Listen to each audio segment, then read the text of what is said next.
the metamorphosis of character. Do you think character can actually change? I feel, and even as per the Indian scriptures or this age-old, ancient country, character is something which is built on the samskara with which you have born in a particular place, in a particular way, to a particular parentage. Depending upon that, it all depends on how we nurture ourselves from all these things which are present around us, from which we get ourselves out into this particular universe and become what we are at any particular point of time. Maybe most of you are at a particular age group. You would have had, or you would have had many dreams, many goals, and also a vision for your own life. But I feel every living creature ultimately feels that at this moment I have to be happy. And at this moment I have to be happy without finding a reason why I should be in a particular way. It is a state of mind which I wish, but does it actually come? Just like that is the biggest question which I feel. And now when I pass through my journey, I would say few things. Did I face challenges? Did challenges come in my life? Or did I go in search of them?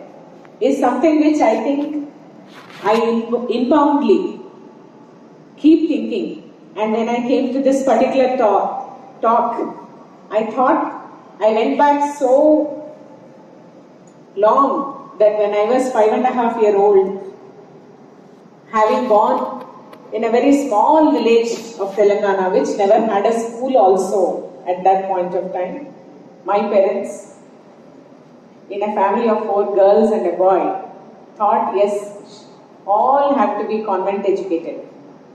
And they made us get into a convent education and being a farmer.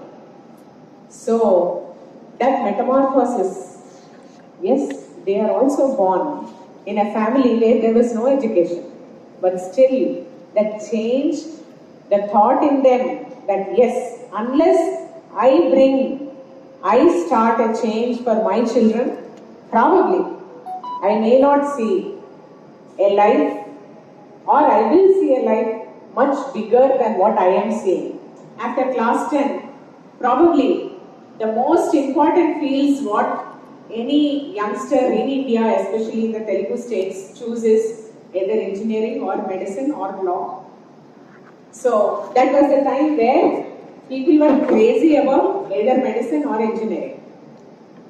And without any difference, we had to join some big coaching institution, come college, where we have to get into medicine or engineering because the seats were very, very less in 90s.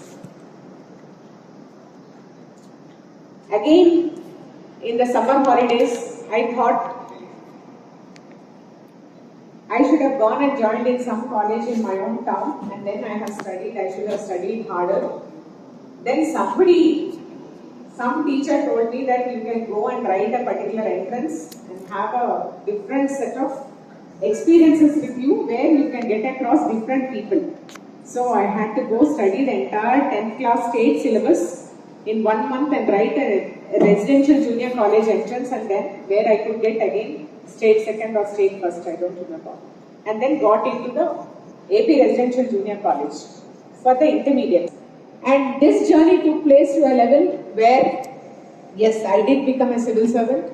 And after becoming a civil servant, you know, I have chosen police as my career, my first career option. And then everybody said, why did you choose police as a career option? And it is very tough for a girl. And what they said, why did you go? And probably you cannot balance with your family, number one. Probably they will not allow you to compete with others. Probably you will not be successful. Probably you cannot bring about any changes. Probably you will think of changing your career at all after some time. or you will get yourself adjusted to what the woman folk is around. These were the various ideas which were given by the people around. Yes, but still it was chosen. And with this particular bent of mind, yes, all these things were going at the back of me. I had to experiment whether it is true or not. The moment, the first day when I have taken charge as Deputy Superintendent Police, Warangal Town, and social media was not that popular as it is now on the internet basis. It was only TVs which were functional. Probably it will take some more hours for me, for the world to know that it is the first woman officer who has come to a Naxal-ridden place. Okay. And in the night, on the first day, the moment I took charge, in the night I went to one of the police stations in that particular area where they would not recognize me because I look very common and I am very common. I went and stood before the police station. I wanted to test whether it is true what they speak about the police, number one. Is it true that police is so fearful? Is it true or is it worthy that I have chosen this particular career or not? And the guard who was guarding the police station said, "Why are you standing here? You look so young and you seem to have come from a good family. Why are you standing before police station?" I said, "Sir, I have just come from the Warangal railway station. I have eloped from my house. I wanted to go with a boy whom I liked, but my father didn't agree. He wanted me to study and then get employed. He is not liking whom I want to go away with. And so I could not convince my father because I am still doing degree and all that." Then he said, "See, this is not a good area and this is very nearer to one of the biggest railway junctions in the country. Anybody can ask you, this come inside." And what he made me sit on the bench. He gave me water. He told me, "Yes, come. This is how you have to approach when you have a problem in your life. You have to make a career choice of yourself and you should have ability to convince your parents." And that made me have a positive influence on the police department as such, because I was still half citizen or 70% citizen and 30% police, and see any career choice. And today, after almost 20 years of my service, I feel and I carry the same grit and same perseverance and same passion towards the department which I have chosen. And today I see as being one of the officers who could just be called as an officer and not as a woman officer in the state of Telangana or in Andhra Pradesh for that matter. And that kind of passion towards a particular service or a particular goal, whatever you have chosen, I feel three things. One thing is the love and affection which the family shows and the people immediately who showed to us.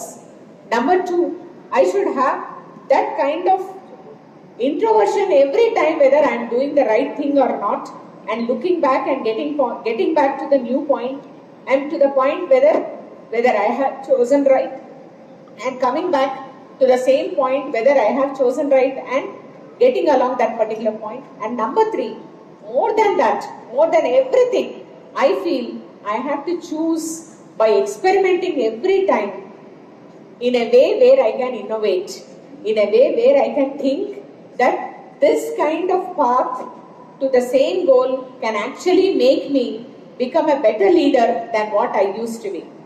A train fell in the middle of the Warangal. One day, the Golconda Express, which was travelling up to Kajipe, a bogie was hanging down, and it may fell down at any point of time. It was just hanging in the air. There were about 23 people who were stuck in that bogie, and being the leader of that particular place, I approached and see, at that age, at that point of time, nothing made me think except that the people may die. That's all. The people who were in the train may die, and can I do something which can save their lives? The one thing I thought is, if I have to pull hundreds of people to help me, I have to get into that particular bogie. Without thinking even a single moment, I got into that hanging bogie, and you know what wonder happened the very next moment? The entire population of Warangal, whoever were standing there, took the bed sheets, they held and they were under the bogie, so that when a people fall down or made to get down, they can actually take care of them. And the moment I got into the train, more than 100 people got on the other side to help with their own crowbars, their own setups and all that. And that amount of, the moment when certain strife, we undergo a strife or we see a strife, and where a challenging situation comes, I feel, number one, it is a presence of mind. More than that, we have to go out of the way to be courageous. That's what the department requires. And more than the department, I feel as a woman, probably more of every boy or a girl who is sitting here, or every man and a woman who is sitting in this particular gathering, you know that your mother would be courageous, your father would be courageous to have given birth to you and brought you up in this particular fashion. But being a woman, when they can bring you up, and being a woman within a uniformed service, I think we can make much more difference by bringing the characteristics of woman within the uniform and serving the society. I cannot say serving the society, but for understanding the society as a family. And when it comes to the present day scenario, when you take a population of 100, you all know that there is 50 women and 50 men. And why so? Why so that women are not thought to be different, but why unequivocally within ourselves are thought to be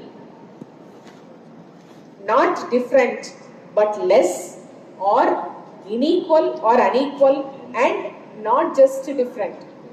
Will anybody in this particular gathering say that I see, I feel, I do, I practice every moment of mine whenever I come across that my father is equal to my mother, my father does everything as my mother does, I do everything as my sister does, I do everything as my female colleague does. This, even one person, if they can say that 100% we are doing everything equally, either thinking or practicing when it comes to man and woman, it is not so. It is not so. And it is ingrained into, and it has conditioned into the people that a woman requires a special effort to be equal. Isn't it? What is that special effort to see that a woman is equal to a man? That's what made me, being part of Women Safety Wing of Telangana State, draft a vision document for the safety of women as well as children in the state of Telangana. When we went ahead in drafting a vision document for the safety of women and children, you know that the Constitution of India or the Constitution of any country, even say America, says that all are equal, all have equal opportunities, all have liberty of thought, expression, XYZ and all. But what is hampering us not to have the similar expression when it actually comes to going and doing something? One is all men and women in the middle classes are given equal opportunity of education. But when it comes to living in a family, the core changing. I mean, the chores which a woman does, a simple thing, and what a man does is entirely different, and they think that this is conditioned to be done by a woman and this is a condition to be done by a man. Likewise, when it comes to taking up the leadership roles in a particular institution or in a particular setup, they think that women requires a greater effort, women are more perfectionists, women cannot run in small groups and influence small groups, and they need to learn. They need to learn to be an inspirational leader, to be a natural leader to get the things done. And how did it go into the vision document of women safety in Telangana is, woman. In India, 1 in 3 is a domestic abuse issue. If we are equals, how come there is an abuse on a woman who is said to be a fairer sex?